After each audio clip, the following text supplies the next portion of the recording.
Mesdames et messieurs, bonjour. Il y a 3 semaines, j'ai fait un accident à Marnia. Ça m'a coûté beaucoup de temps et de fatigue. J'ai le pied droit, l'os du pied droit qui est brisé. J'étais obligé de voir l'hôpital de Razout, ensuite l'hôpital de Nedroma. Ça m'a coûté cher. Ensuite, quand on a vu un professeur à Oran, après voir toutes émotions, le professeur Abi Ayed, c'est un chirurgien des vaisseaux sanguins.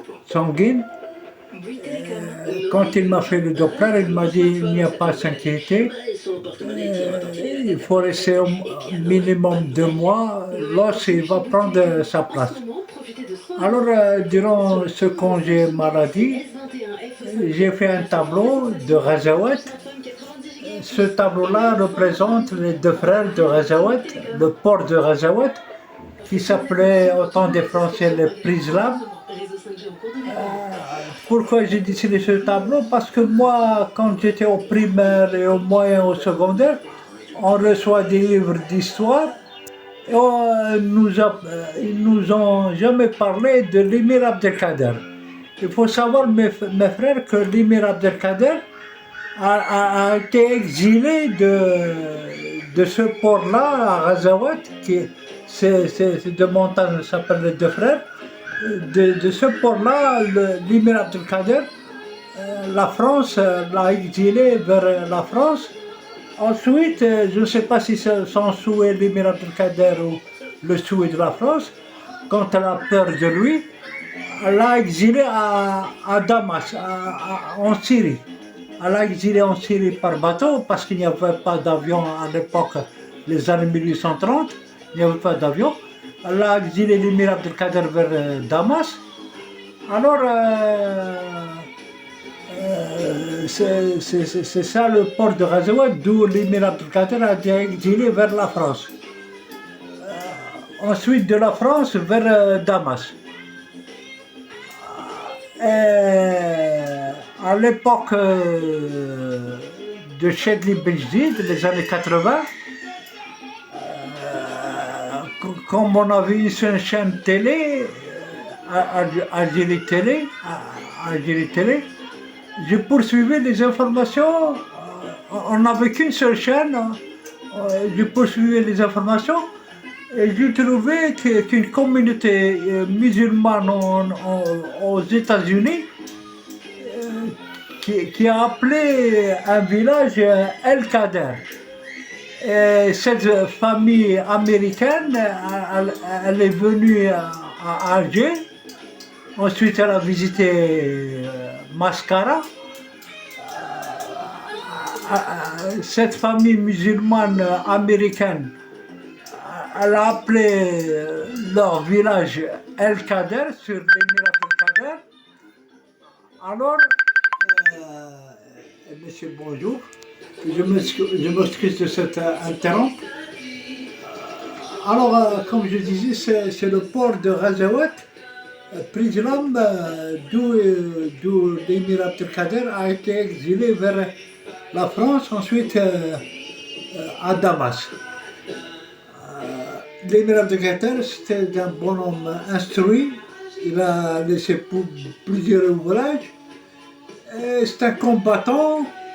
Quand il est venu à l'ouest algérien, il est venu avec ses combattants.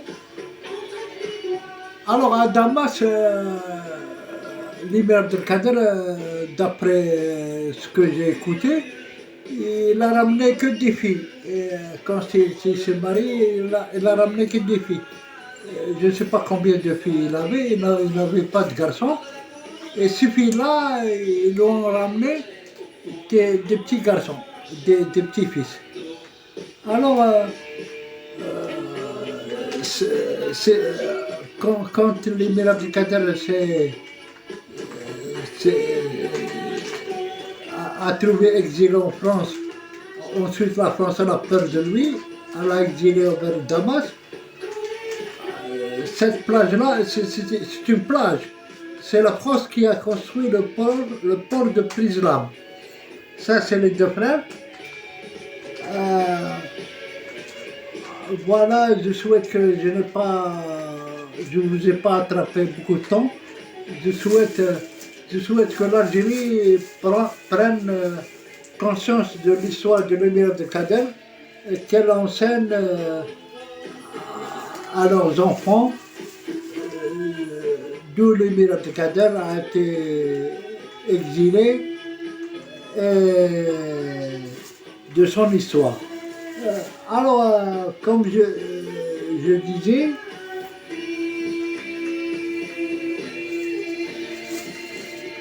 quand je vais à Ghazawat, les gens de Ghazawat ne savent pas que l'émir de Kader a été exilé vers la France. Il me reste une chose à vous dire, si j'ai une bonne mémoire,